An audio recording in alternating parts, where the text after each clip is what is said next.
Well, today we're on the move somewhere between Miami and Shreveport as we look inside the heart and mind of the Booty family story, one story at a time. My name is Ken Karcher, and I'll be your host. Alongside me is my son, Austin Karcher.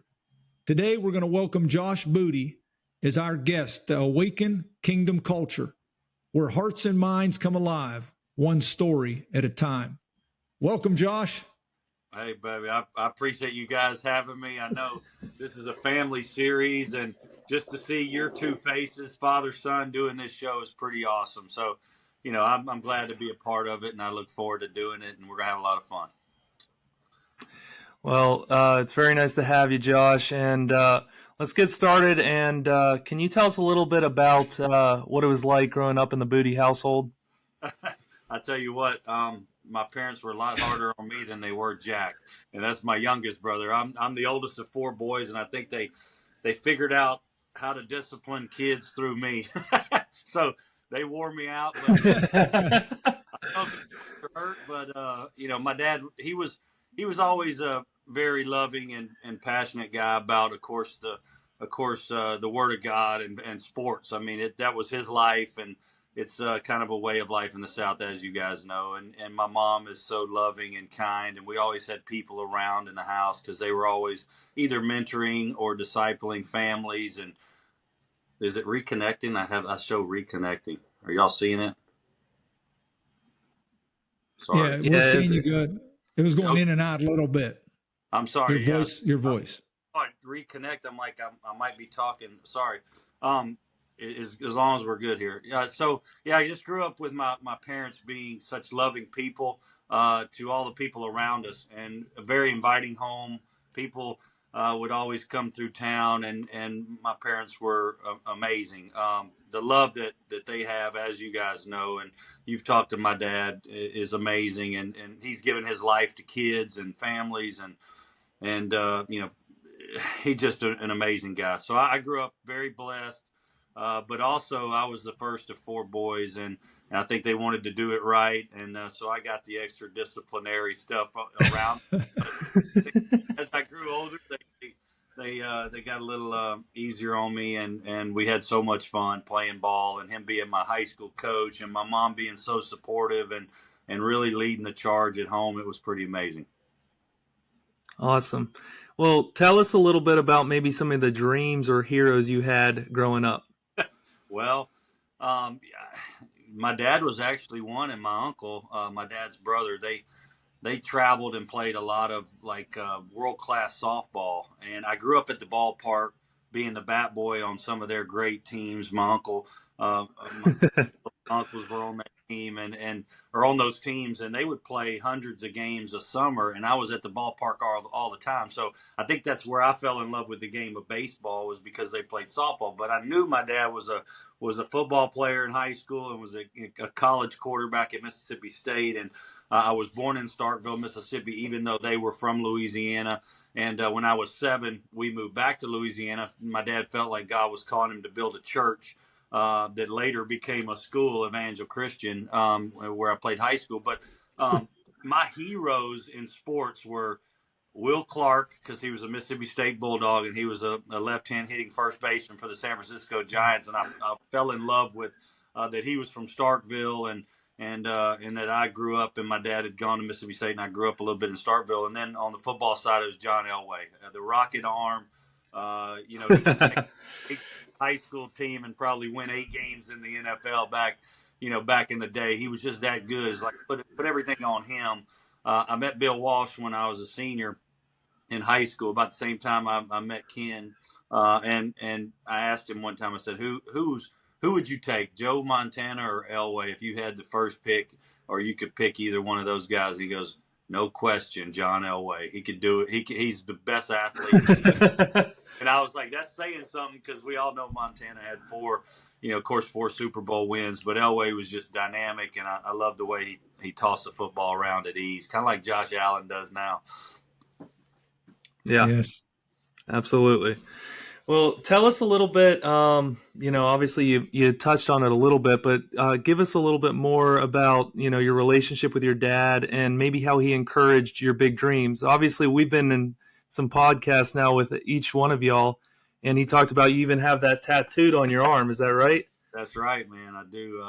The beat logo that me and JD put together when he was at college. We're like, you know what? Dad always used to say, "Dream big, boys," and y'all probably heard this in some of the other interviews with the boys. But he was always so supportive and so, we even talked about it, last week and a little bit last night over the phone.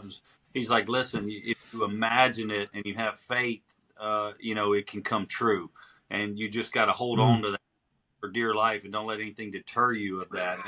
And how we grew up, it was like, you know what, you can do it. You can do it. And he told me a story about, I guess he read about Edelman and his father. His father was very tough on him, but he said, you know what, even though you're an undersized quarterback at the time before he went to play at Toledo, he said, we're going to work towards it, and you got to believe it, and we're going to go and do it, and we're going to do it together, and I'm going to support you. And I think that's how my dad was. He was always so supportive. If I went 0 for 4, it didn't matter. It was always, hey, we're going to get them tomorrow. There's always a chance to get better and learn from your mistakes. Or if I threw the ball up in the middle of the field and there's a single high safety, he knew how to like, don't do that again. You're going to, you can really yourself that way. And so I would learn little principles in sports that helped me in sports, but there was always the off the field stuff that was very positive, I guess, to reinforce some of the stuff that he might be saying on the field that was, negative in terms of what I needed to do better. So there was never I never really had a feeling like I was getting pounded on or getting, he didn't take it too serious in terms of how he coached me. He wanted me to do the right things, of course, but I never felt, that like I had to be unbelievable or, I didn't want to go home at night. It was never like that. It was so supportive. My mom was the same way. My biggest fans at the same time as being, my role models. Awesome. Tell us a little bit about how he helped develop, or I guess how he modeled his faith and maybe helped develop that in you, maybe. Yeah, I think consistency was the thing that it comes to mind. Just consistent day in, day out with his personality, his love for the Lord, his love for us. It was always so amazing. And I would wake up in the morning or whatever before school, and it'd be like a prayer meeting going on in my house. And it was him and my mom. And I'm like, this is not probably what everybody else. I loved it. And, it's super impactful. So I think the consistency that he showed even today, and tomorrow morning, I'll wake up here and it'll probably be the same thing as it was when I was 10 years old. And that's the consistency that you only dream about probably possessing as a human being who, I guess cares about what goes through his heart of hearts every day. And so I think that was fun for me to see. I know it was fun for all my brothers to see is, listen, if you ever had any kind of issue or kind of had any questions, my dad was right there, and he's probably either heard it from someone else, prayed it through his own, through his own life and dealt with it. So he was almost like a big brother to us. At the same time, he was a coach and a dad. It was just a great relationship that we've always had, but the consistency was unbelievable in his life and the way he handled every situation. I've never heard him and my mother really, bicker in terms of in front of the boys. I'm sure they've had some differences in their life. Who doesn't? But I've never seen them portray that to anybody on the outside if they ever did have any problems.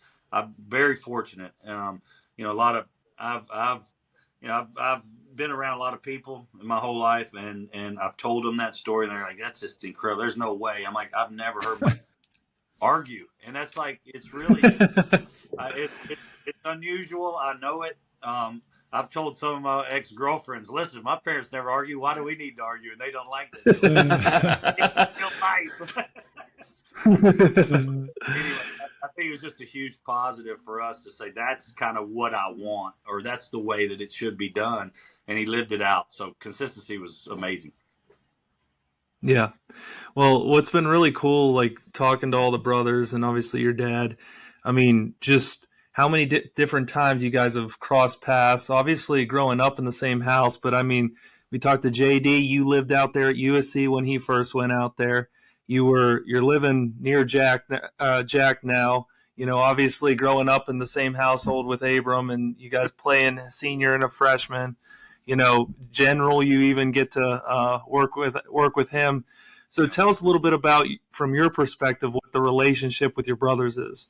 Oh, it's fantastic. I don't get to see Abram and JD because Jack and I moved to Florida from California, where they're at now and still. And when COVID hit, so 4 or 5 years ago, we kind of made our way to the East Coast. But I mean, we talk all the time. We're always seeing each other as much as we can. Talked to JD this morning, trying to put a business deal together for him on the real estate side. He's in commercial real estate with a guy on the East Coast because he's got an opportunity in Connecticut. It's just so I think there's always something going on, and we're super tight. We all enjoy the same things. We all love sports. We all love our family. We want to talk about the grandkids, like my parents' grandkids. General and JD has 3, and Abram has a daughter, and I have 2 sons that they're playing high school baseball game. That's why I'm in Shreveport, Louisiana tonight. So I think it's just everybody wants to know how everybody's doing all the time, and that's how we keep up. Yeah. That's, talking to Abram, he gave you a great compliment. I love to share from brother to brother or dad to brother, but he said, Josh always took care of us and always puts us first. So that says a lot about you, Josh, and your brothers really respect you greatly.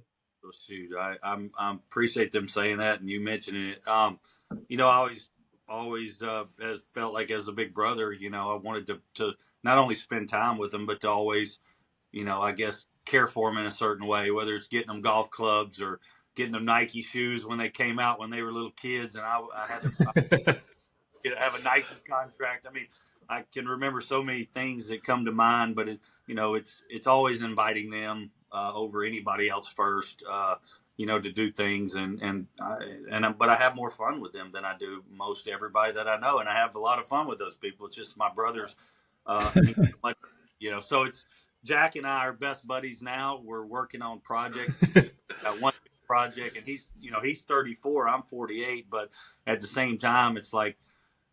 We have a great relationship and business relationship too. And it's just a lot of fun. I'd rather do it with him than anybody. So that's what means the most to me is let's go to war together and see if we can get this done, Well, it says a lot about you all, but I'm going to bounce you back to 1993 when I met you. And I want you to help our listeners understand, because you're the starting point of this whole thing. Give us a little bit of, talk about Evangel football and what made it special, Josh. Well, we did it different, as you guys know, because you watched it close in terms of the way that we played the game. We were in no huddle, passing offense, spread. We didn't do the RPO stuff that they do now, but we were way ahead of the game, and in high school football especially. And it became – I started as a freshman at the quarterback position. We had a lot of freshmen and sophomores playing. By the time I was a junior and senior, we had grown up and played a lot of games together, and we were a pretty formidable team. We're always at the field throwing the ball around, whether it was football season or not, and all the guys would always be hanging up there. It was a family atmosphere, so we played a lot of flag football and touch football and all this. So we really got just good at knowing each other, I think, as buddies in the neighborhood. And then when we started winning, we had some inner city kids come into the school, and they started a couple of programs to where inner city kids could get there. And so we were able to, it was like an outreach ministry type of scenario there at Evangel. And then we started getting some of these really talented athletes that, if they were coached up, could make a real difference on our team.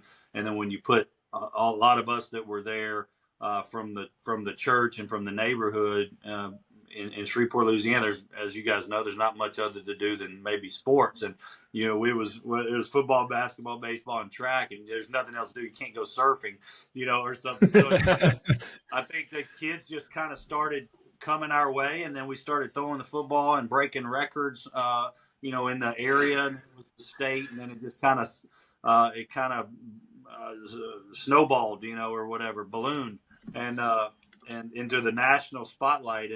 And I was getting recruited heavily, and I had 2 or 3 great receivers. And even though my brother was a freshman, he actually was on the field to catch some balls, and he was very talented. But I had 2 senior receivers that were super talented that went to Louisiana Tech. So I had decent guys around me, and we were doing it different. And in high school football in the 90s, when we broke the national record, it wasn't because we were just that spectacular. I think it was because no one knew how to defend us, and I had the arm to throw it anywhere all over the field. And it was like, that's a pretty good, when you can't practice for that, because these high schools were used to lining up and playing smash mouth football, and then the week they have to play us, we got 5 wides, no huddle, and I can throw it and move around, and they can move the pocket for me, and stuff like that, and we could make a lot of big plays. And it became a pretty awesome scenario. Now everybody throws the ball, so no one has that luxury of doing it so different that that they could have the kind of production that we had. And I think we might still own some passing records. I don't know, yards per game, stuff like that, because we were ahead of it. But 93 we won the state championship in the Superdome, the high school state football championship in Louisiana. It was a big deal. It was the first of like 15 at the school, and as you guys know, it became a real power. My dad and them kept growing it after I left, and we had great players, even better than our teams, way better than our teams. And when my brother and Brock Berlin came through, and JD, my other brother, came through, it was just like they got to be a real juggernaut, and you would always see them in the top 5 or 10 in the USA Today, and that's where they wanted to be. And they won the mythical national championship. And so from 1989 to 93 was when the school started till we won our first title. In 2000, we won a national title, and they won 15 titles. Wow. And so, pretty awesome run of good football teams yearly. And I was just glad that I was the first one to really help put Evangel on the map. And of course, I got to give some credits to Denny Duron too, who started the whole program. And you know him, Ken. He's an amazing guy, and he was the one to really call a lot of the no huddle plays and put me in a 9 yards deep shotgun, and we just did things different, and no one could stop us. And that's one thing that we I guess we can talk about in the past, that no one could stop us back in the day. Did you ever wonder, Josh, and I got this tidbit from a brother, so you can be mad at them, but did you ever wonder what would have happened if you'd have stayed with your tight end career? Very good. First of all, you got like Gronkowski to play tight end in the league, so I'd get blown up. But yeah, I played a little tight end, defensive end until they gave me the opportunity to throw the football, and every America was running the football. If I wouldn't have gone to Evangel, I know I would have ended up just doing baseball, because I wouldn't have wanted no part of playing tight end. Well, I know a lot of our listeners may know some of these things, and I know you wouldn't say them on your own. So I'm going to rattle this off, and then Austin's going to ask you a tough question. But as you've already said, the first state championship, you put them on the map, 1 of 11. Then you're the first high school player that threw for over 10,000 yards. You're the all-time national high school All-American team with Elway and Namath, some pretty good names there. USA Today Offensive Player of the Year. 4-time All-State shortstop, starting shortstop for the Junior Olympic National Team, 5th overall pick in the Major League Draft, National Player of the Year. But here's the one that got me when I saw this. Maybe it's changed today, but back then there were 4 players, Bo Jackson, Deion Sanders, Brian Jordan, and yourself, that's played both pro sports. Pretty amazing, Josh. So, Austin, what do you got for him? So, Josh, out of all those accomplishments and maybe something else, what is your greatest accomplishment in your eyes? That's a really good question. I think just to know that, when I was a kid, probably like you guys, my dad and everybody else in my family, it's like we dreamed of making it to the league or getting that first deal or getting drafted or the contract. I think just to say, hey, I'm a pro, you know what I'm saying? I think that was probably the biggest thing for me is, you know what? I did it in 2 sports, and I know why I did it. And it's, God gave me a good athletic body and all that, and that's amazing. But I think I just gave it like everything I had, and I didn't really spend a lot of time goofing off. I had fun with my Yeah. friends, love my friends, but I wasn't going on a lot of spring breaks or going to the pool and hanging back in the day. I do way more beach and pool than I ever did when I played now. But back in the day, I just was like, dude, I'm not going to the YMCA to go to the pool. I'm going to hit balls, or I'm going to go throw out routes. And I just did it every stinking day. And I didn't have anything else to do, but I loved it. And my dad never pushed anything on me, really. He was available. I can remember saying, Daddy, Daddy, Daddy, come play pitch with me in the backyard when I'm little. And that was just what I wanted to do. But I think that's where people go, I wish I could have made it or whatever. And they didn't, because they didn't give it 800%. You got to give it way more than 100%. Go above and beyond. And even the great ones, when they get to the pros, they do that like they were kids. And I think that's where you get really good, when you get a guy, Alex Rodriguez or Barry Bonds, and I'm thinking baseball, and then you get a Manning or a Brady or a Breeze. They're consumed with it, right? They're brilliant guys, they're athletic guys, but then they do all the extra stuff. I played with A-Rod between my junior and senior year on the Olympic team, the USA team, and we'd be at the park all day, and then we'd play the night game. And then after the game, the families are there, and you go, as soon as the game's over, you'd like unbutton your shirt and you're ready to go in the locker room, change, shower, and get out of there with your family. Well, he would stay out there and run poles in the outfield. And he was a year older than me, but I go, whoa, dude, this guy's already the first pick in the Major League Baseball draft. And he's running poles at 11 at night after we've been there all day. Everybody else couldn't wait to leave. And I said, man, I need to do some of that, because he knew he was good, but he wanted to become a horse, or someone to be really reckoned with. And I'm like, no, he'd already been the first pick overall in the draft by the Mariners at the time. And he's out working everybody, and we hadn't been drafted yet, or I hadn't been. I was a year behind him. I was fortunate to be on the team as a junior, but the other seniors weren't doing that, and he was the leader. And so I think I wanted to come back my senior year and be like an alpha male. I'm going to show everybody else how hard you should work. And then so I pushed everybody. But you got to push yourself. And then, if you're a quarterback, of course, you got to push everybody around you in the right direction. But that's the reason or the most proud I am is, I didn't have a long career in either one. I wasn't a Hall of Famer, but at the same time, I could say I made it to both leagues, and it's hard enough to make it to one. Oh, absolutely.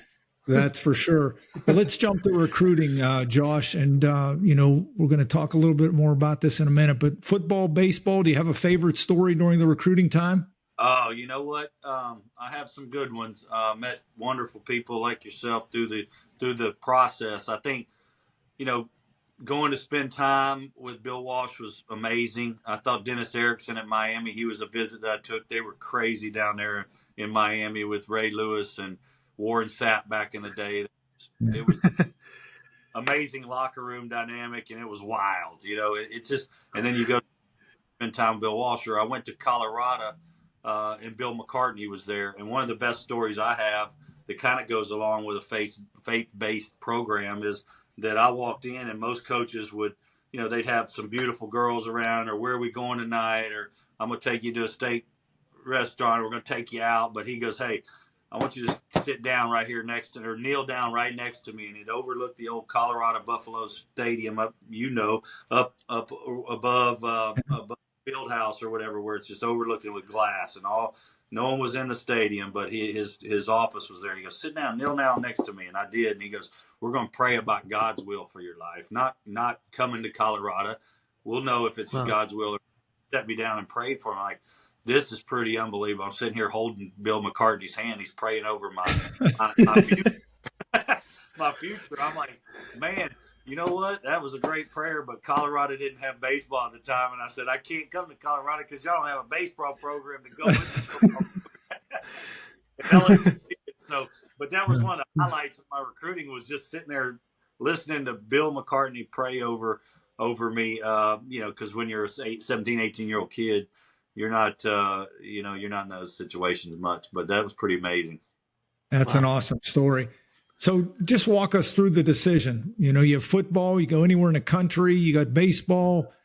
So LSU versus the Marlins. Why'd you go baseball first, Josh? Well, I'd loved baseball growing up, just like I did football, and um, my agent, a guy named Jeff Morad, who was with Lee Steinberg, who was the, of course, football baseball agency at that time, was of course the biggest, and they did an incredible job for me. But they got me drafted by the Marlins, who was a new franchise expansion team, and Wayne Huizenga, the owner, was a very, very wealthy man, and he had started Waste Management, Blockbuster Records, Blockbuster Video, Virgin Records, and he had done a whole lot on the Dolphins, the Panthers.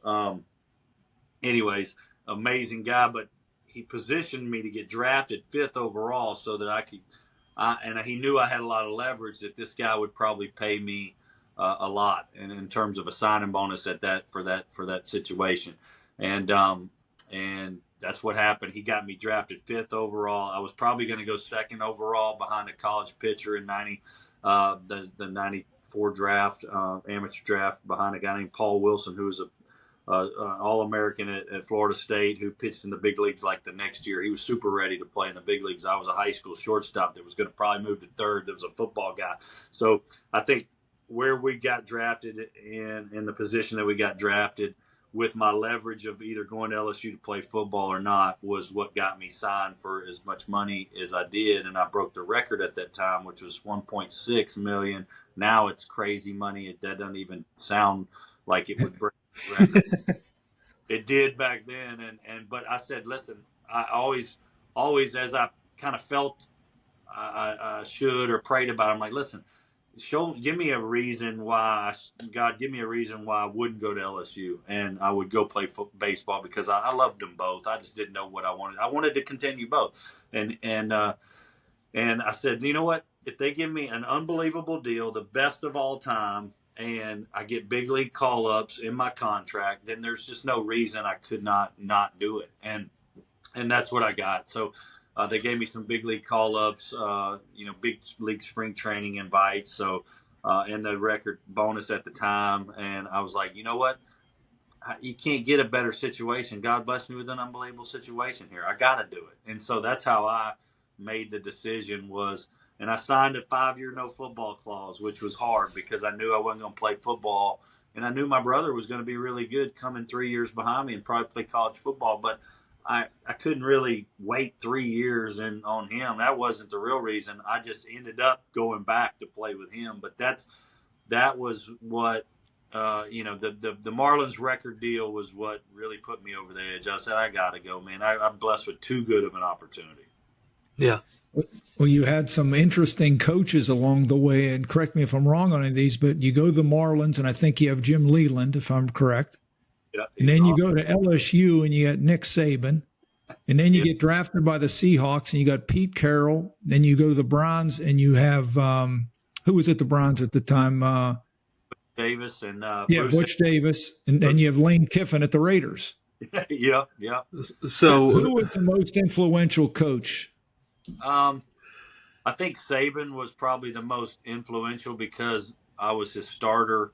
I was trying to make a real impact at LSU, to try to get to the league. I knew I had to take in everything he had to say for me to be able to do what I was trying to get done, and that's to make it to the NFL quick, and only, and play at LSU for a short moment.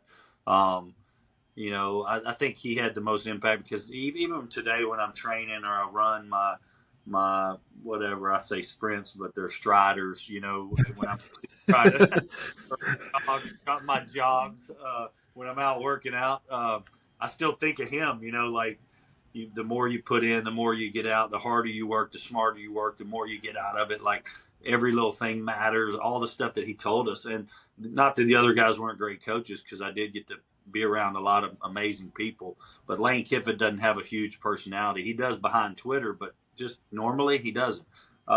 Butch Davis, he's a D-line coach or O-line or D-line coach for the Cowboys when they were Super Bowl years with Aikman, but he's not really a super personable guy. Bruce Arians was there as my offensive coordinator. I really, really liked BA, but he wasn't like a father figure or anything to me. He's just a good buddy, friend guy that was a great offensive play caller. I think Saban had the most impact on me because of, I guess, to how well he's done, and I'm always getting asked about him. But there's just so many stories that I remember about him that I don't have as many stories about those other guys, and maybe it's just because he was that impactful in my life.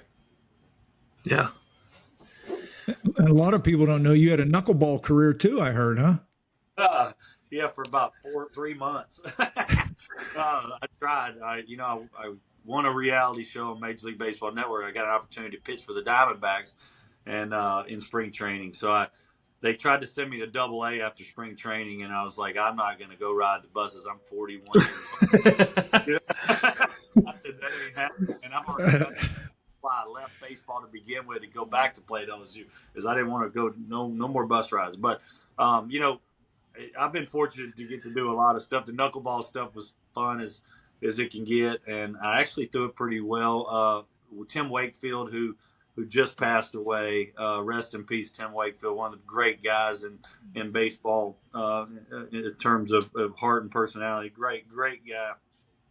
Taught me how to throw it, and I got really good at throwing it, enough to get big league hitters out. I just, I needed more time to throw it. And I mean, I was 41 years old or something. And there's not many 41-year-old knuckleballers in the big leagues. I knew the writing. Austin, go ahead. So, we talked a little bit about, your career and some of your accolades and all that. Obviously, we've talked a little bit about your dad, but what kind of role did your mom play in this whole thing? Yeah, you know what? She's always been the most positive and supportive person, but she's always been there for us. She really did everything for us. I tease Jack and all my brothers. They better get good wives, because y'all ain't never had to do anything at home or around the house in your life. You better, because mom's for you. And, it's just, she was just always there for us, doing everything really for us. And I think she just really genuinely enjoyed doing that and had a servant heart. And that's what I can remember. She didn't miss many games at all. She loved it. And I know she's not the biggest sports fan of all time like we are, but she enjoyed seeing us enjoy the game and enjoy our teammates and enjoy being around Dad and enjoy being around each other. I think it was just a family deal. As you guys know, in the South, there's a lot of families that are probably like that. And Mom just got involved, and she was our biggest fan. But I never heard her say anything negative, like you suck, or you had a bad night. You need to get your stuff together. It's always like, what are we going to do for dinner? And let's enjoy the night together. It was always a positive deal. So, very, very fortunate to have both parents be very positive people and very supportive, and couldn't ask for anything better. Yeah. So, like, when you were in college and even your time in the pros, where were you at as far as your faith and your journey at that point? Oh man, I had been tested. If you're asking me about where I was in college, when I was at LSU, I had been tested in minor league and professional baseball, because it's not easy. You're on the road. I struggled hitting, had to rely on my defense to get to the big league, like things like that. So I'd really dealt with a lot of like tough days, because I was the number one pro.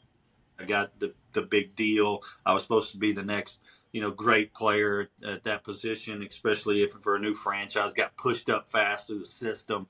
I mean, I was just really pushed on all the time, and I pushed myself. I wanted to be in the big leagues when I was 19. I got there when I was 20, and so it was I didn't even I couldn't go out with the guys in South Beach, Miami at the time, but I wished I could, because I wanted to be a team guy. I love my buddies. I love social stuff.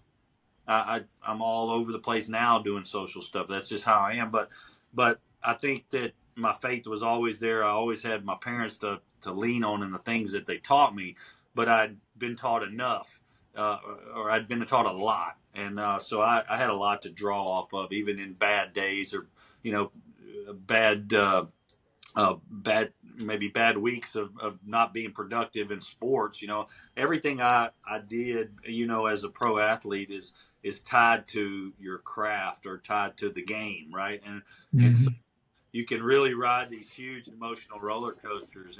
And I'd be like, dude, Dad, I'm 1 for 12 this series. I'm just struggling. I just can't. I hate baseball. And he'd be like, well, no. He goes, how well are you playing well on defense? And I'm like, yes, sir. Hadn't made an error, doing well. He goes, well, how about making the big leagues as being the best defensive player you can be, and then your hitting will come. It'll come back around. Like, just you're going to go through bad moments. And I think I was always, and then my faith would have something to do with that, because I believed what they were saying, and I tried to put it into action, and it helped me with this, and it was always I always had constant communication with God. I still do today, like, or worship too, but I think the constant communication during the day, because I was always looking to draw off of something that I'd learned from them growing up, that I knew would be a real source of power for me or strength for me in maybe a rough time. Or no one wants to go on a 14-day road trip and struggle the whole time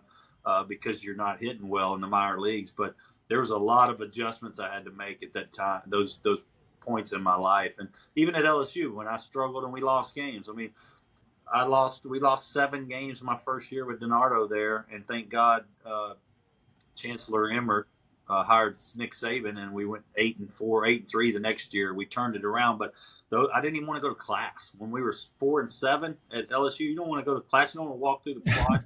No way, right? That's the toughest thing. It wasn't the losing the game; it's trying to have to go to class on Monday. You know what I'm saying? That was the hardest. Yeah. Thing. It's all the identity stuff. Yep, yeah. All the identity stuff. That's right. It wasn't facing Florida's defense. That's hard. But you go face the student body going through the quad when you're the quarterback at LSU and you just got whipped by Florida or Georgia or whatever. It's just tough, man, or Alabama. So it's like, that was hard. So, man, I was like, one day I asked Saban, I said, do I really have to go to class today? That was harder than that was harder than the loss, was having to go face your classmates and sitting there and everybody's going, oh my God, we lost, because that lives, eat, and breathes LSU football if you go to school there. So that was probably the hardest thing I had to deal with in football, was just those losses in SEC. It's so big, but I mean, I remember doing the same thing, like, God, help me get through this week and let's get a win this Saturday. I don't want to do that again. Josh, let's transition to life after football here quickly, and we'll close up after a few questions. But and also tell us a little bit about your boys. Yeah, they're great, man. They're 18 seniors, first base and shortstop. The shortstop was a receiver. The first baseman's a quarterback. The shortstop is going to go play at Clemson as a wide receiver for Dabo. He's committed. I'm super fired up about it. So he's going to be wearing number 13 for Clemson next year. And we were just talking about it, but they play Georgia to start the year in the Mercedes in Mercedes-Benz Dome in Atlanta. And I said, boy, you better buckle your chin strap, because Georgia's a big deal. So I said, don't be eating those chips and those burritos, son. We got to get you out there running. So I'm on him a little bit, but I'm like, you got a big opportunity ahead of you, and it's coming soon. So they're finishing up their high school baseball season. They've got a few more games left in the playoffs. Tonight's a district championship. Hope they win, but at the same time, he's going to Clemson. The other one's probably going to play junior college baseball. He played a lot of football in the summers, didn't really play a lot of baseball. He needs a little catching up to do, but that's what he wants to do, is play first base. We're sending him to the Futures League up in Boston, outside of Boston this summer on May 20th, and he's going to go play 50, 60 games there and then come back and play somewhere fall ball with a junior college team. And I want him to do that to get another several hundred at bats, and then hopefully he'll sign a good D1 deal. But we'll see. We're one baseball, one football, and it's just a lot of fun seeing them grow up. That's awesome. I know this could be its own podcast, so you put it in short words, but how do you describe what you do for a living, Josh? Because it sounds like you're on a plane all the time. So tell our listeners, what are you doing for a living right now? it's too much. So I have a company called Big Dreams Ventures, and what I do is I relationship map, and that's something that no one else really knows what the heck is that either. So I help build startup companies, and I develop relationships and get equity based on maybe bringing investors to a real estate deal, or me and my brother are building a social app right now, and I've raised money for that, and so there's a lot. I have a healthy food company I'm involved in. I'm involved in a shipping company, in a logistics firm. I have like 4 or 5 different companies that I work with. We have a credit card processing company, and that our family's close to, that we get paid on every month based on clients that we brought in through the years, and so I'm just building businesses up, helping build businesses up. But now we got our own, me and Jack, and we've got some great people involved. We've got athletes involved. We've got guys like, I don't know if you know, Kevin Millar played for the Red Sox, Jesse Palmer, the ESPN analyst, Matt Hasselbeck, Shaq, John Daly, the golfer. We got great guys involved in our company, and we look forward to kind of blowing this thing out. But it's going to be pretty awesome. So before we get to final words, one last question. Who's the most interesting person you've met along the way, Josh? Oh, man. Well, we've already talked about A-Rod. We've talked about Nick Saban. Who don't you know? Yeah, that's a good one, though. You know what? The most interesting. Your guys are going to laugh. I have spent some time. John Daly's pretty interesting. He's one of my best buddies. But Charlie Sheen is one of the most interesting I've ever been around. And I got invited to his birthday party at his house several years ago, and it's just a circus. So I went with a bunch of baseball guys, and he's a baseball nut, as you know, the movies that he was involved in and Major League and all. But so we go knock on his door up in L.A. and Hollywood off Mulholland. We go knock on his door. Well, he had bought the Hangover monkey in the movie, and the monkey comes down, lets us in the front door, and the monkey's like, he's doing one of these deals, and me and Millar are actually at the door together, and we're like, what in the world? This monkey opens the door and tells us, he's pointing like where we're going.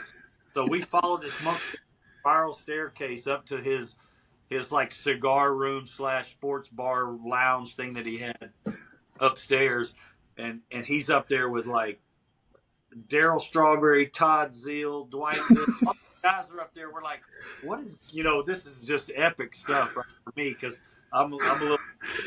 I was like, and the Hangover monkey jumps on my shoulder and then jumps on Millar's, then jumps on his, and it's the Hangover monkey, if you've ever seen the movie, which is hilarious, right? And so I'm like, the night started really interesting. The next thing you know, he's just he's betting us that he can beat us in horse. So we go out back, and now we're playing a game of horse with Charlie Sheen on his birthday under the lights in the backyard. I mean, you couldn't make this stuff up, right? I'm trying to click a picture now. No one's gonna believe that I'm actually here, right? and the Hangover monkey's hanging with Charlie Sheen. So truly one. So Charlie Sheen and the Hangover monkey. I thought y'all might like that. I was trying to think of something good, but that's a good one. So listen, with final words, Josh, we like to do final words with each of the guests. You can do it collectively or individually, and then I'll close us out after Austin shares something as well. Final words to your dad, Abram, JD, Jack, and your twins. Wow. A one word, or I get 5 words for all of them combined? No, you can say whatever you want to individual. Some of your brothers have done it individually, and some have done it collectively. Whatever you want. Yeah.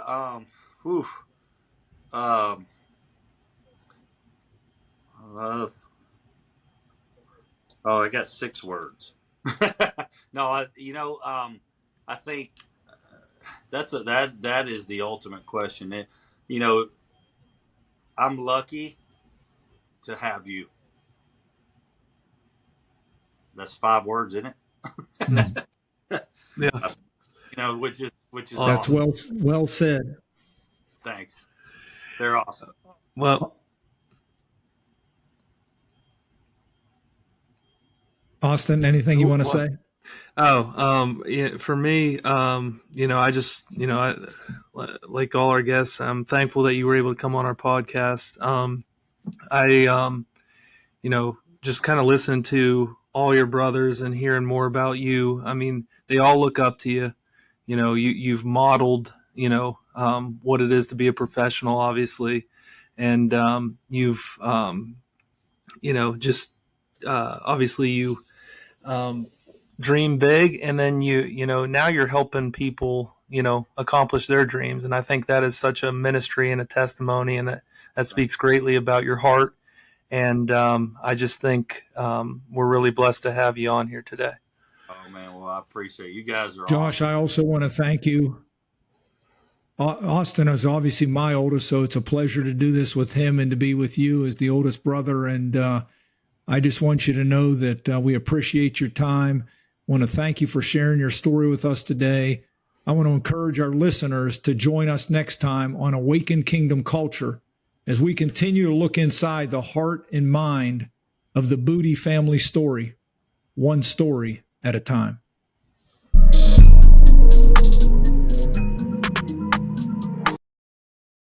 Let me interrupt you for a moment. I'm grateful for the opportunity that I have to do this podcast with my son, Austin. For the last 10 years, Austin and I have had many intimate conversations on his drive home from work. Some of these father-son conversations have been lighthearted, while others have been very deep and emotional. Over the Christmas holidays, we decided to start a podcast called Awaken Kingdom Culture, where we invite our friends to share their life-changing stories with you, our listeners. This podcast is done under our nonprofit, The Win Awakening, a sports ministry network for coaches, athletes, and those who lead. Our vision is to awaken hearts and minds, one story at a time. Our mission is to encourage coaches and athletes and those who lead to live from a place of victory, regardless of success, records, or the scoreboard. Our goal is to create safe environments where transparency and vulnerability are accepted, and value and worth are recognized in an atmosphere of love. Right in the middle of your mess, I'm reminded daily that the most important person of my day is the one in front of me, and that one matters, and that you are the one. WinAwakening.org is our website. I encourage you to visit our website where you can encounter the good news of who you are in Christ and what you already possess and how to live from it.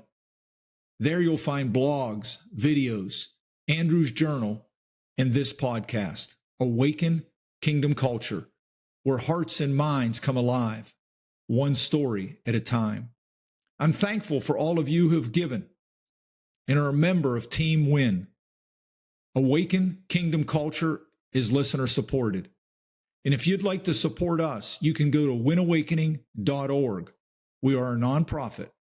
I encourage you to follow us on Facebook, Twitter, LinkedIn, and Instagram. And please like, share, and write a review on Spotify or YouTube. Okay, it's time to get back to the podcast.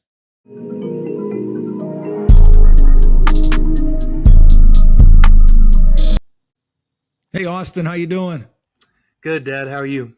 I'm good. We got a fun guest on today, and I want to get started here right away. So today we're going to visit Newport Beach, California, as we're look inside the heart of the Booty family story, one story at a time. My name is Ken Karcher, and I'll be your host. And alongside me is my son, Austin Karcher, the co-host. Today, we'd like to welcome Abram Booty as our guest to Awaken Kingdom Culture, where hearts and minds come alive, one story at a time. Welcome, Abram. Hey, Ken. Thanks for having me. I appreciate it. It's always an honor to be on and be with the legendary Karcher men. Yeah, I don't know how legendary we are, but we're thankful that you took the time to be with us today. Absolutely. So to start today, tell us a little bit about your your background. Tell us a little bit about growing up in your household in Shreveport, Louisiana. Yeah, Shreveport's a unique place. I was talking to my wife just earlier, and we were talking about all of the success that's come out of a little town, a little city, basically in Louisiana. I mean, now the Speaker of the House, the minority whip leader, is from Louisiana. Mm. One of the guys I went to college with that started raising canes right there on campus in Baton Rouge with one store is now multi-billionaire. Of course, all the success from athletics across the board, but Shreveport's got something in the water. It's a unique place, and I got a chance to experience a unique opportunity growing up. God blessed me with a fantastic father, which you guys know, that was a coach and a pastor, had three brothers, to play at a small private high school, Christian high school in Shreveport, Louisiana, where football was everything, and God and His vision led the way for us there. And we started out. My older brother Josh started the school. First year of football, we weren't very good at all, as it often starts that way, right? You're never good That's right. at first. But under my dad's leadership and other great men and other great coaches there, it turned into a national power. By the time I left, we were 3 times nationally ranked, and I was able to win 3 state championships there on a team, and then it's even got to new heights after that. But it was a unique opportunity that God blessed me with, to be a part of something special there in Shreveport. Then I went on to play at LSU as a wide receiver. And in high school, we were one of the few teams to ever, to be throwing the football at that time. People were still running the option and all that good stuff that you see back in black and white videos. It seems like nowadays, or the non-HD days. Hey, not so bad on that. So I'm on those videos. Yeah.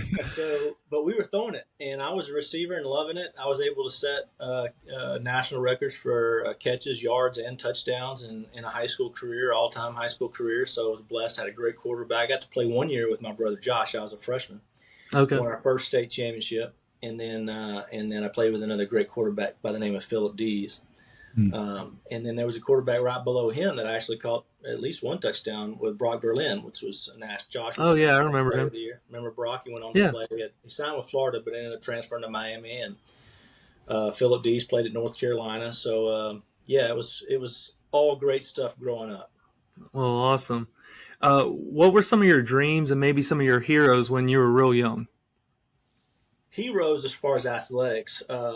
A lot of people ask that know our family. People say, hey, you guys are quite a football family. And maybe it turned out to be that way, but I didn't start playing football till the 7th grade, and my dad made me play. Wow. I thought I was going to be a basketball player. I wasn't even very good at that. Josh didn't play tackle football till the 8th grade, and he was a tight end, a backup tight end. 4 years later, he was a National Player of the Year at quarterback. Wasn't very good. Terrible in the 8th grade, Josh was. I didn't want to play. I was scared to death. Dad strongly suggested that I played. All right, I don't want to say make, but strongly suggested. and then I fell in love with it. But my guy was, by the time I got to become a sophomore in high school, I really fell in love with football. And Michael Irvin was my guy. The Cowboys were rolling there in the 90s. Yep. And I wore number 88. Michael Irvin was that. And, of course, Jerry Rice is, in my opinion, still the all-time greatest. But Michael Irvin was my guy, being a Cowboys fan back in the 90s.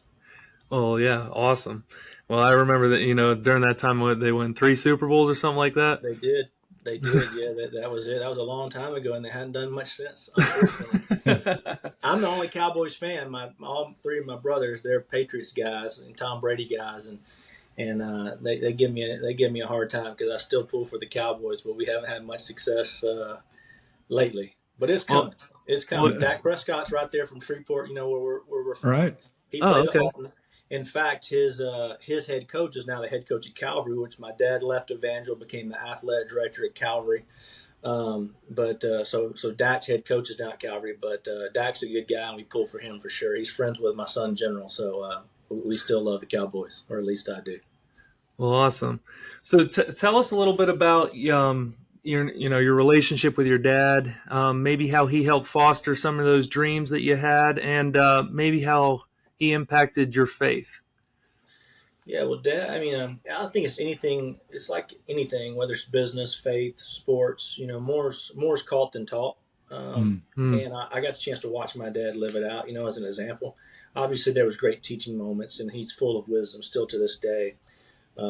He helps guide my life, but just watching his walk and how he handled situations, how he treated my mother, how he treated other people, how he served others, and had a heart for God. I mean, that was you couldn't miss it if you're around Johnny Booty at all. You can't miss that. And he's a tremendous encourager. Yes. I think that's one of his gifts. Is he's a tremendous encourager. He breathes belief in you, and that obviously spilled over into football. He wasn't one of these dads that were super hard or pushing on his son to be great. Although he has a spirit of excellence, no question. But the belief that he had and the encouragement that he gave, it fueled, I think, a lot of our fire to excel on the football field. Yeah. Well, I love that phrase, breathe belief. That's awesome. Tell us a little bit about your relationships with your three other brothers. Yeah, so Josh and I got to, we're close together. We're only a couple years, 3 years apart. So I got to play with him, like I said, in high school. Also got to play with him in LSU for a year. Oh, wow. And I was in the Cleveland Browns in 2003, 1 year with Josh. So at every level, Not many can say that.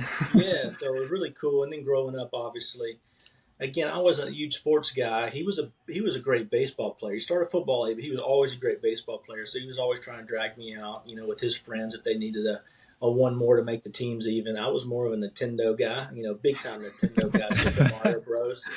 Shout out to Super Mario Bros. But so we had a great relationship, always playing in the backyard and things like that. Now, John David, 7 years younger than I. I mean, I was in college when he was just starting high school. Okay. But obviously still very close. It was really more of a little brother situation growing up. I mean, they were a lot smaller. And then Jack Andrew was 3 or 4 years behind him, which were all still very close. Growing up with a big gap and two youngers like that was really cool. Yeah. And just special human beings, both of them. John David, obviously a tremendous athlete and has a heart of gold, and Jack is a fierce competitor. And a lot of people say he might be the best high school quarterback when you look at just sheer willing his team to win. Josh had the big arm, and still I say the greatest athlete in high school that I've ever seen, baseball and football. The only kid that I know that's ever been number one player in both. John David, pure, just smooth as silk throwing. Jack was, a little bit shorter, which back in those days that meant something. Now it doesn't. Yeah. Right. But Jack could take a team and he could will them to success. Pretty special. Yeah. Abram, when I entered the scene of the Booty family, it was in '93 as a recruiter for the University of Pittsburgh. And I remember standing on the sideline and watching that team in its first couple seasons. And then I know being a part of your home, you were young, didn't probably remember, but your mom and dad were very kind to me and had me in the home a couple times, even if I had my wife and I in your home. But when you hear Evangel football, what made it special, Abram? I think the fact that, the school only had probably 300 kids total. Wow. And this is kindergarten, high school. But by the time I left, 80 of them were football players, right? So that, from an athletic standpoint, that was unique. That we would just go beat up on the biggest, baddest schools. That whoever would play us, we'd play. And it got to the point where a lot of people didn't want to anymore. The coaches were very unique.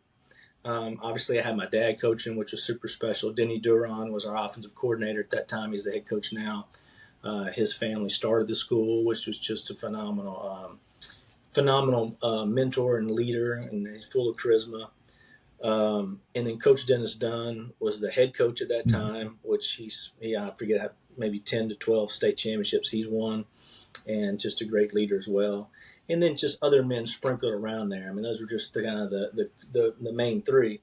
But there was a lot of men that you could look up to and love on, and then the Band of Brothers. We've all seen probably the television show Band of Brothers. Yes. Yeah. When you go through things, and most people that have played sports know, when you go through unique things where you sweat and you bleed and you go through ups and downs and trials and tribulations, when you come out the other side, especially when you come out victorious, there's a unique bond there.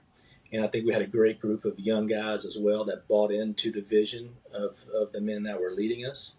and we were able to do some really cool things. And then you surround all that with the element of, putting God first, and it was a church school, so we all went to church together too. So I mean, you spend 15 to 18 hours a day with these guys. The coach and the player. We were always together, and it was us a lot of times against the world there. But it made it fun. It made it challenging, but it made it fun.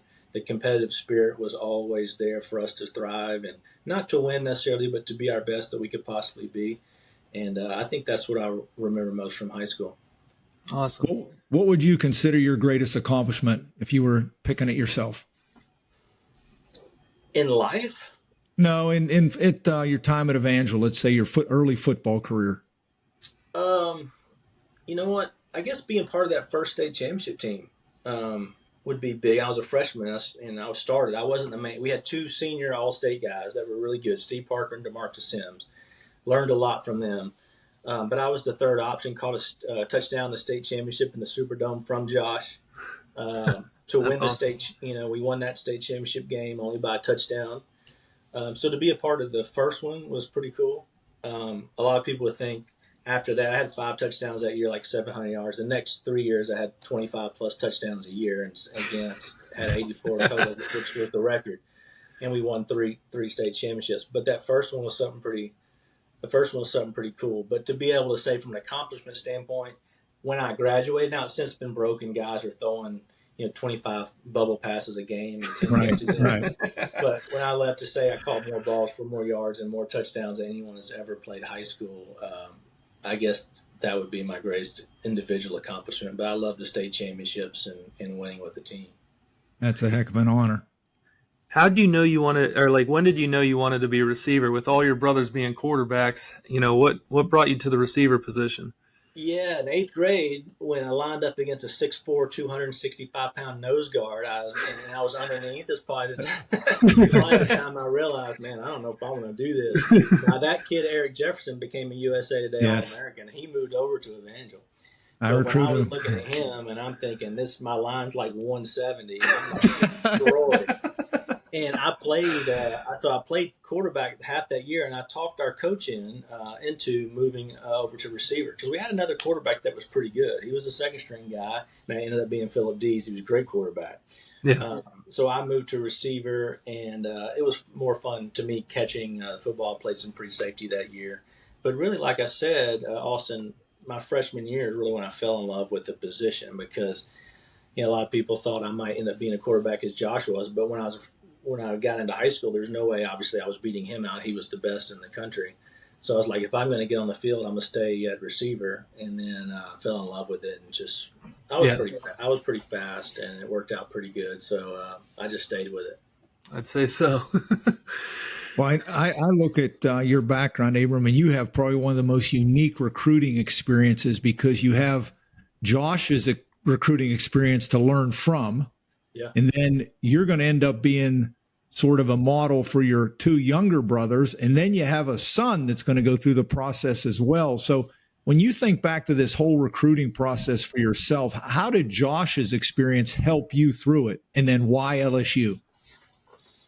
Josh's experience was unique, I think, if anyone, that I've still known to this day because of the baseball too, because you had the college recruiting experience that he had, which is everyone.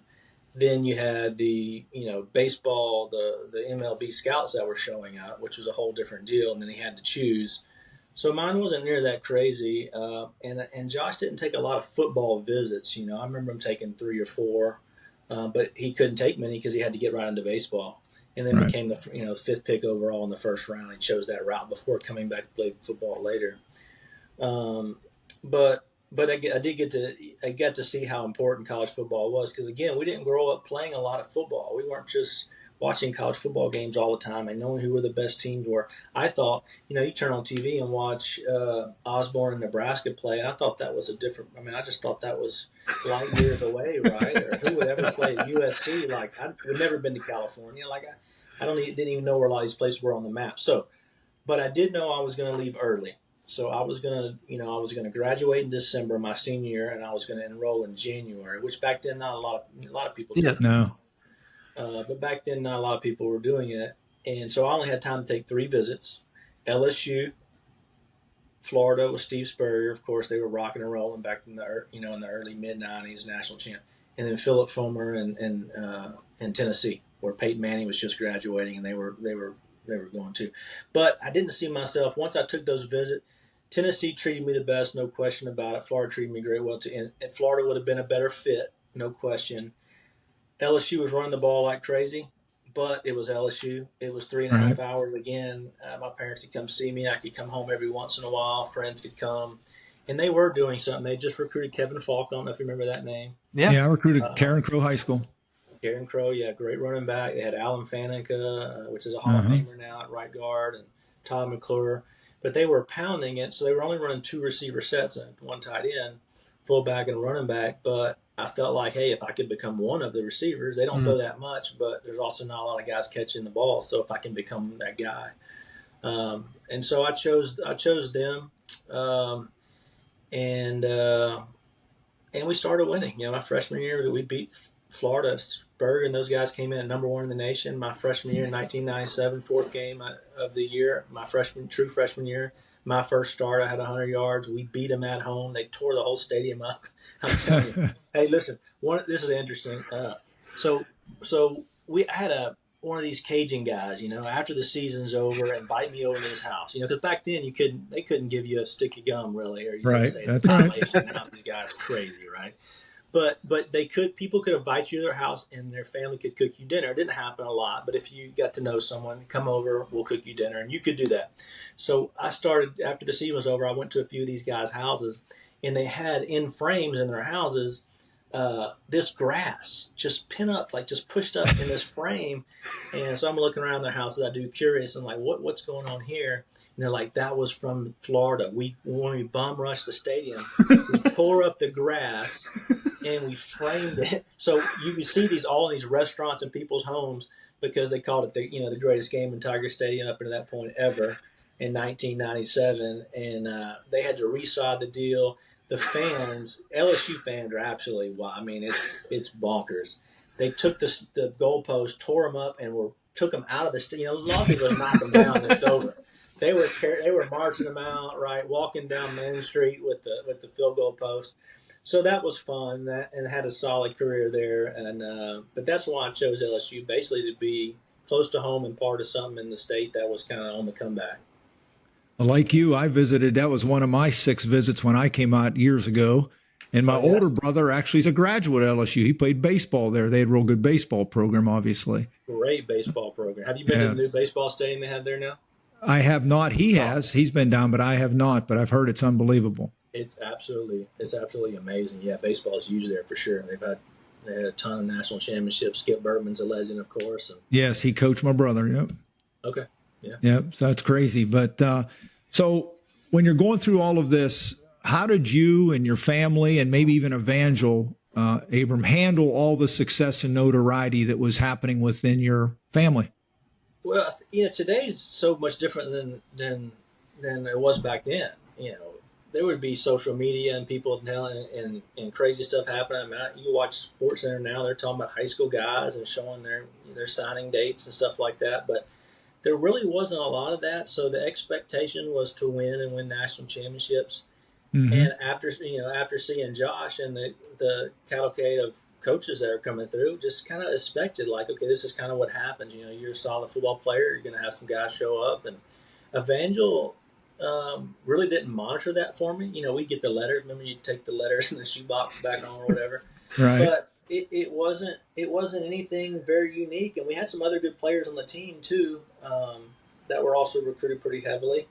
But we never made it that big a deal. Like I said, the Spurs and those kind of guys were coming through the program.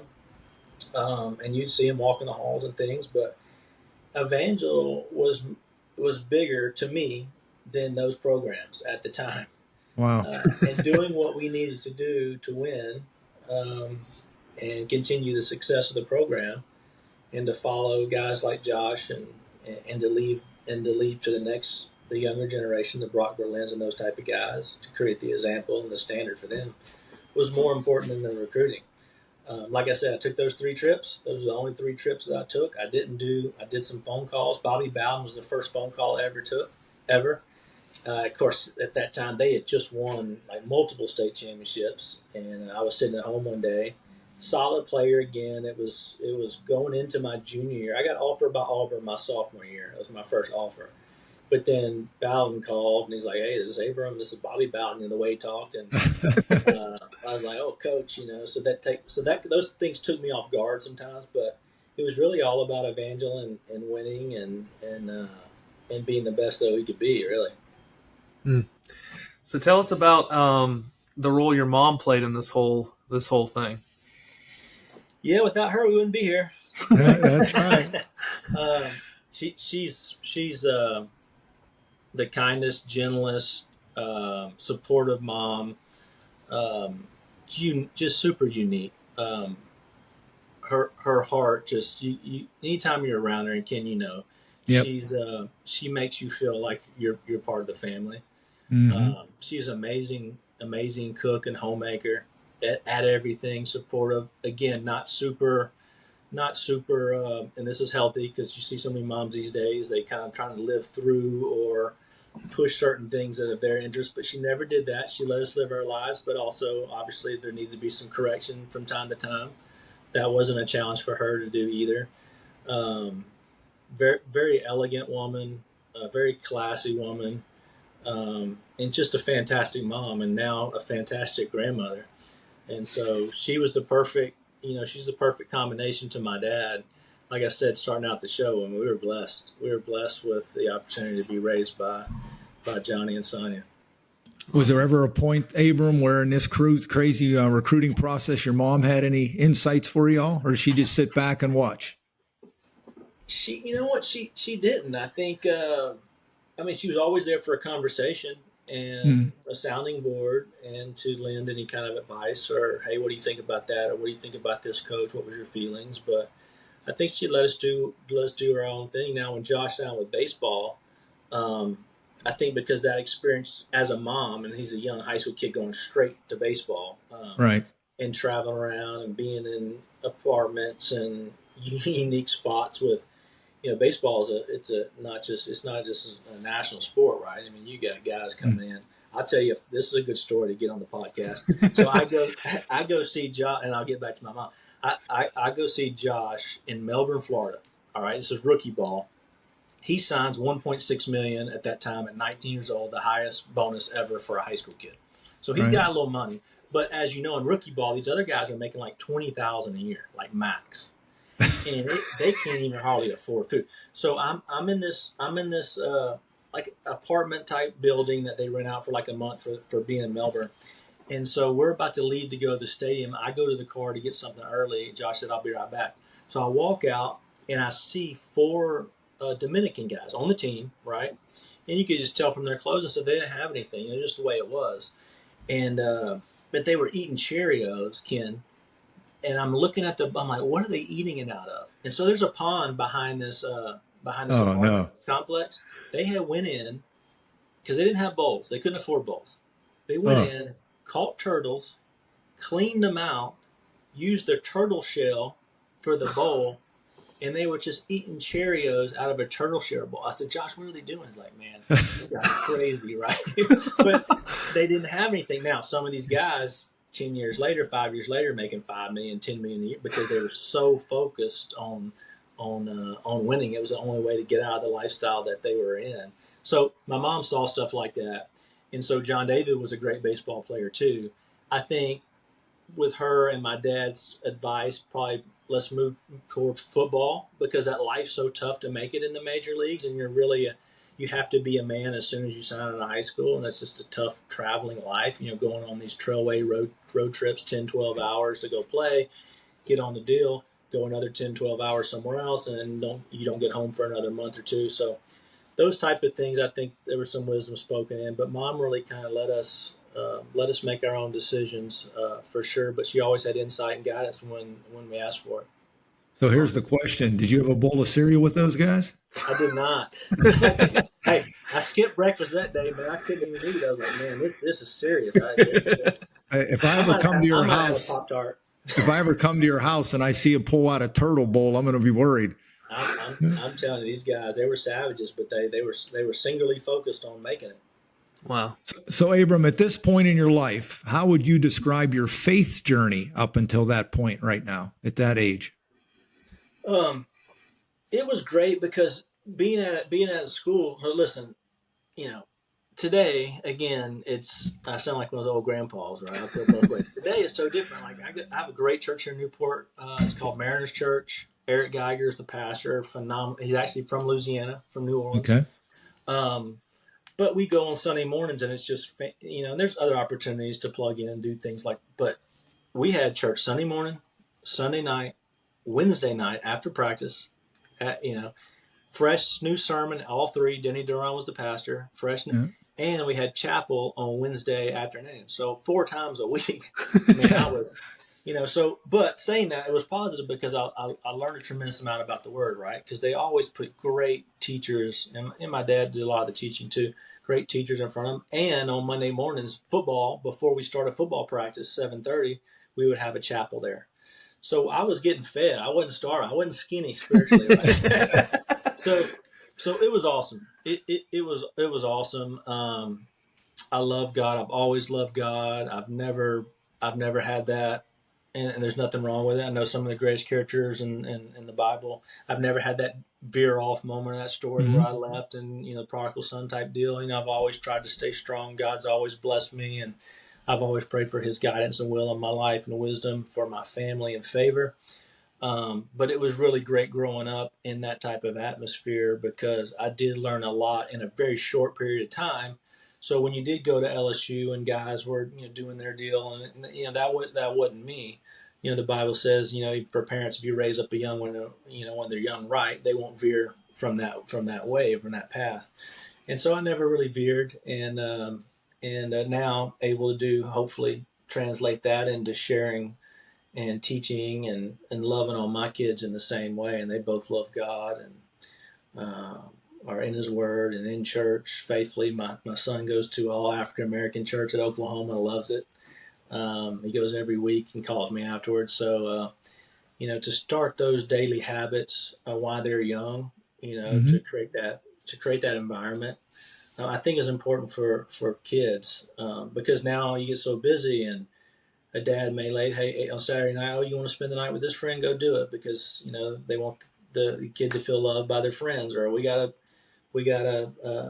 a baseball tournament we got to play on Sunday, so we'll skip this week, and it'll happen the next week too, and they're not thinking, and then you start getting off of where the kids are seeing that there's a lot more things that are prioritized over, their relationship with God.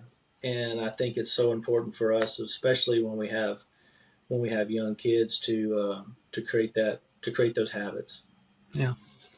So you end up, you went to LSU, you had a great career, and then you went to Valdosta too, right?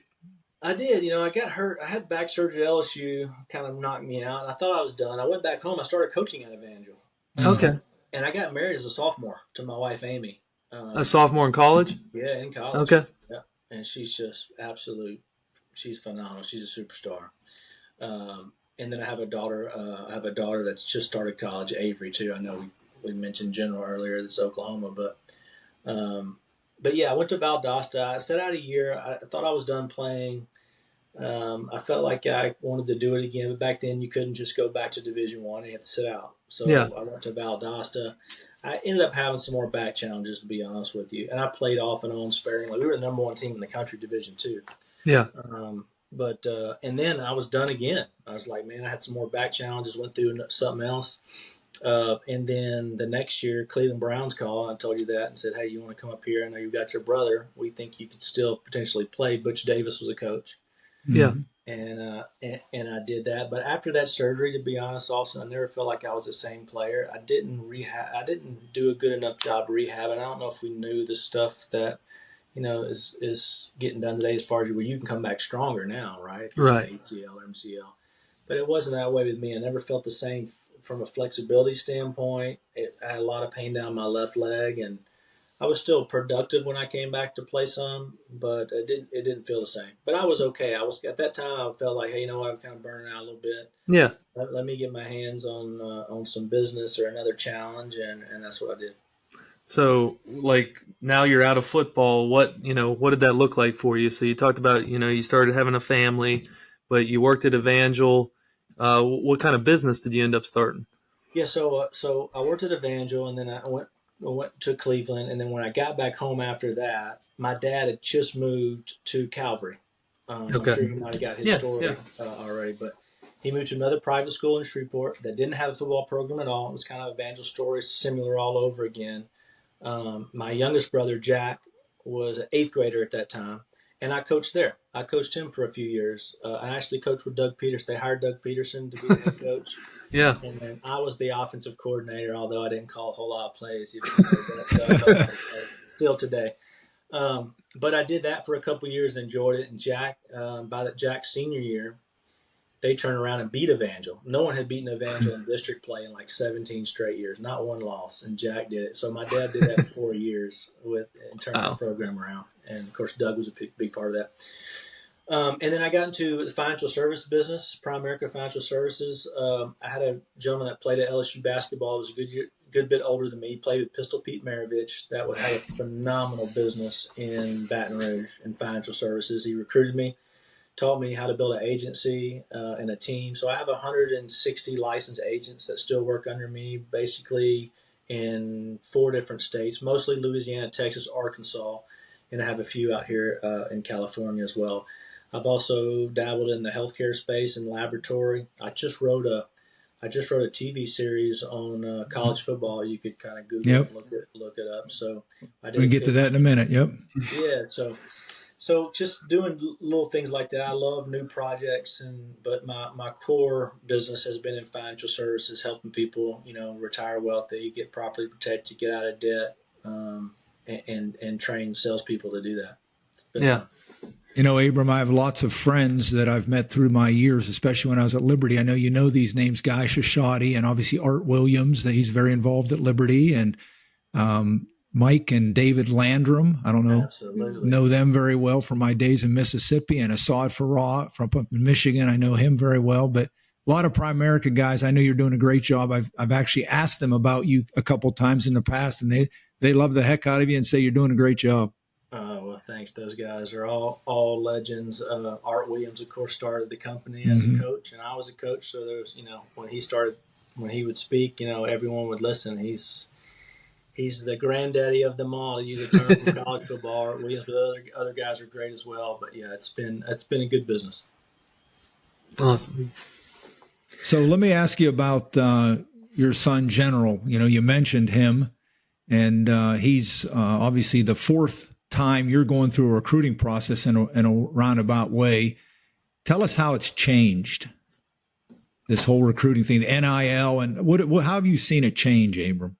I think from a recruiting standpoint, the change overall, not necessarily just generals, it's just there's a lot of just stuff out there, right? If you're a 4 or 5-star guy, which is not many, there's just a lot of smoke and mirrors, right?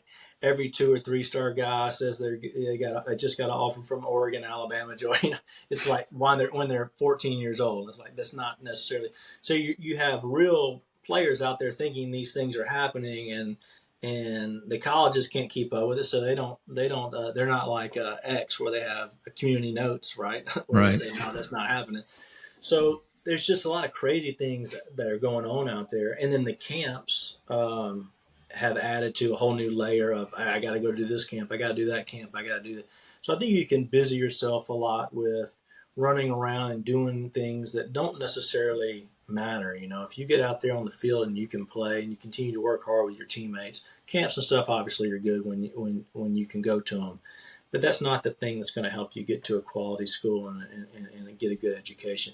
Now, from when you do get offered and you show up, have things really, really changed? Absolutely. The NIL, the transfer portal, all very real things. Because General really had you might want to share with our listeners, a real interesting way to Oklahoma, right? 3 different high schools, a JUCO. Why don't you share some of that? Yeah, he had a unique he had a unique. So I was coaching high school football in San Antonio when Dad was the AD his sophomore year at a private school that kind of decided, you know what, we're not going to kind of take this thing quite as serious as we thought we were, which is fine. It was their pride. So we said, you know what, I didn't want to live in San Antonio anyway. So I'm like, well, I'm not staying here just to kind of be average. Had the Prime America thing going, had some other things going at the time. So I was like, hey, you know what, loved it for a year, loved the kids, talked to them and rolled out.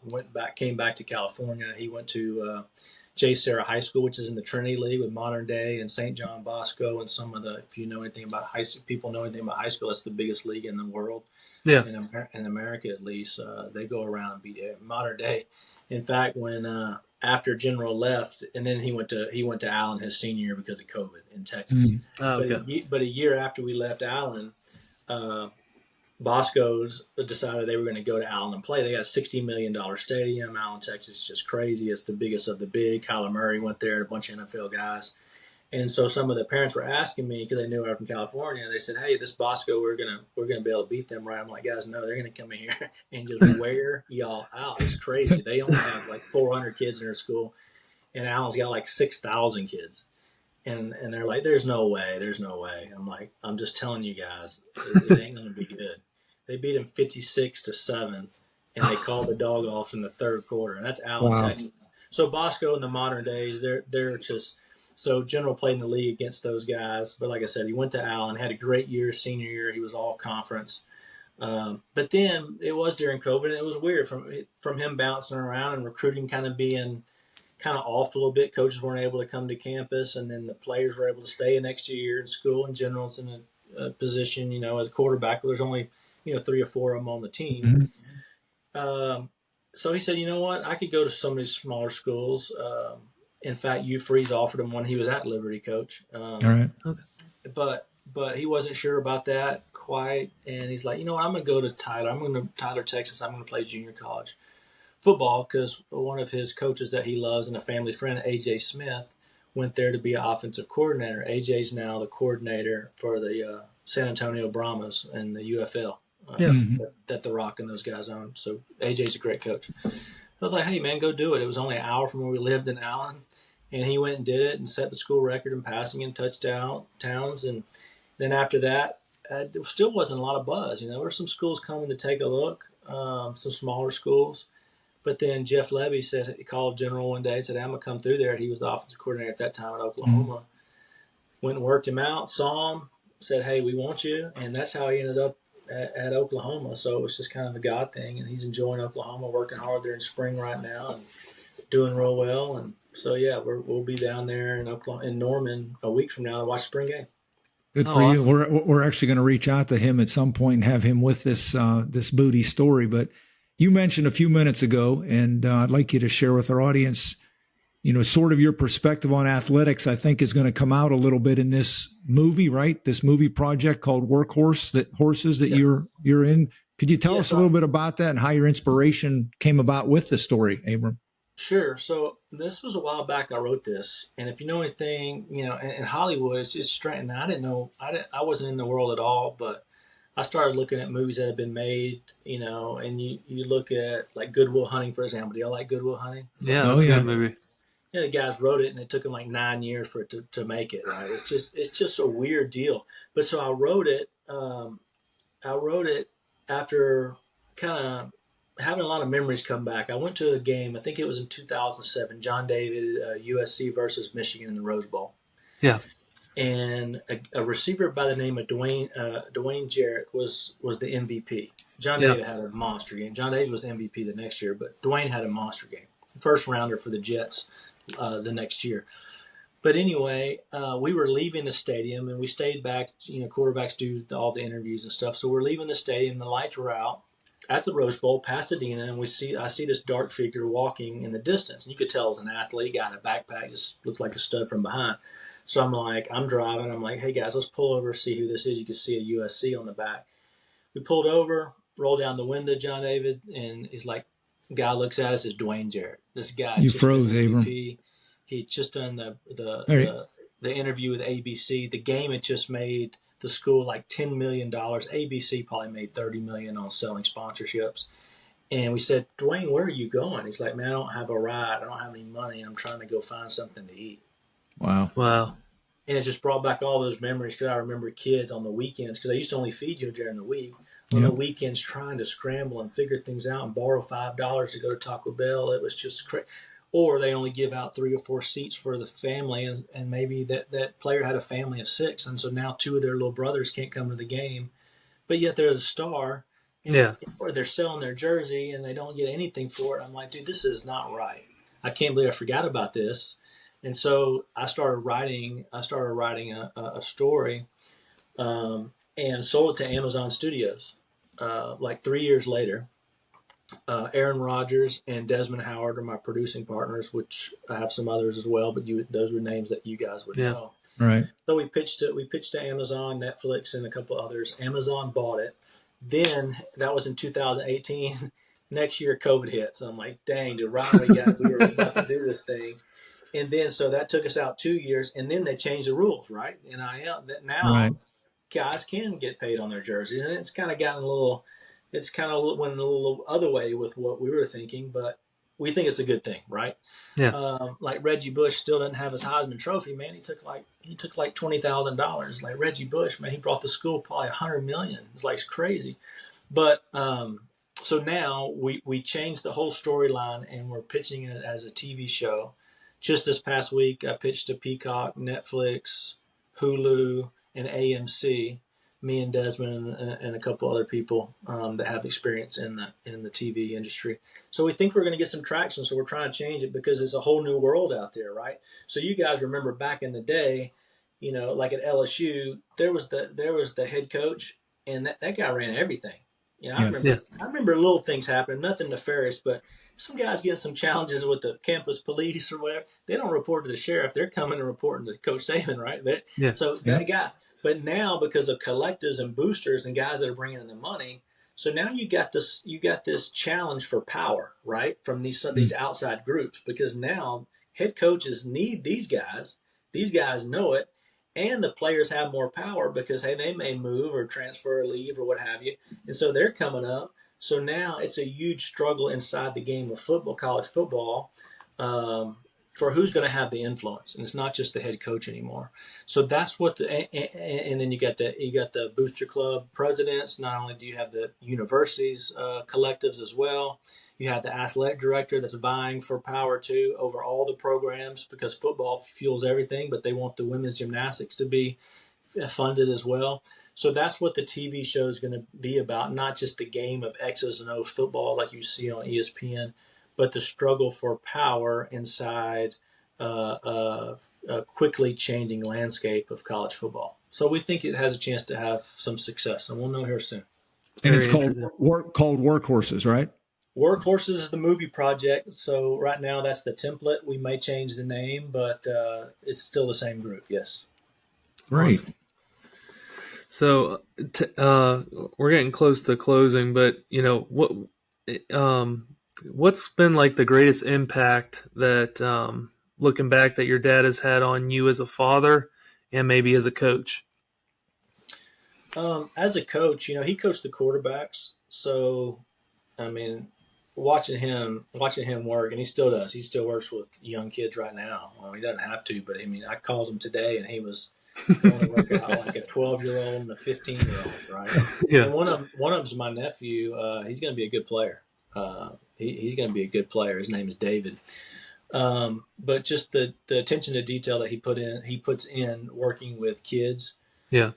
I don't know of another quarterback coach in America that had the lineage of quarterbacks that he had, through Josh to Philip Dees to Brock Berlin to Brent Rawls, which was also, he went to Oklahoma. He was also a top 5 quarterback in the country, to John David, number 1 quarterback in the country, on down. I mean, he's had them all. So I love the attention to detail as a coach, watching him do that, and just his showing up early, staying late, no matter what it took. He was always there for the young man.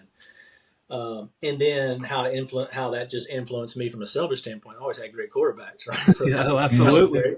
That throwing to me. And then as a father, like I said, just the example that he lays out every single day. He's not passive at all, but he's also very patient. Hmm. He's not super. He's not one of these guys that talks to hear himself talk. So when he says something, it means something because he has wisdom behind what he says. And then his encouragement and his unconditional love that he's had for me and my brothers, like I have no like it's never been questioned ever. Hmm. And his relationship now, seeing with General, now again with my daughter as well, Avery, but seeing his relationship with General, I mean, he like when General walks in the room, Dad lights up, but it's also vice versa. When General talks about Pop, it's a pretty cool thing. So he's able to speak some wisdom into General's life, not only as a quarterback and athlete, but even more so as a young man and how to deal with certain situations. I think those things would stand out talking about Dad more than anything. That was a great, Abram. Thank you. Well, the last thing we always like to do on the podcast is give you a chance to have some final words. And then Austin and I'll close us. But if you wanted to, you can do it either collectively or each guy individually. What would be your final words, Abram, to your dad, to Josh, JD, and Jack, and then your son, General? Yeah, it's, those are tough because I'm one of these guys that's somewhat emotional. So you get me talk. So that's all right. I might not get through that, but Dad, he's the legend. I'll just give a couple words for each of them. He's the legend. He's that guy that we all look to and want to be like, right? Josh is the most unique guy maybe that I know, not just athletically, but he loves life. He loves us, and he's always put us first, right? John David is got a guy that has a pure heart, man. He's got a great family. He's got a pure heart, a winning attitude. He wants to do things the right way. And then Jack is a fierce competitor with a lot of charisma, probably the most handsome out of all of us, right? Little Jack, he's a stud, little Tom Cruise, Leonardo. But as far as just what they mean to me, I mean, it's everything, to be able to grow up with those guys. And then as your son, to see General doing what he's doing and the way he handles it, right?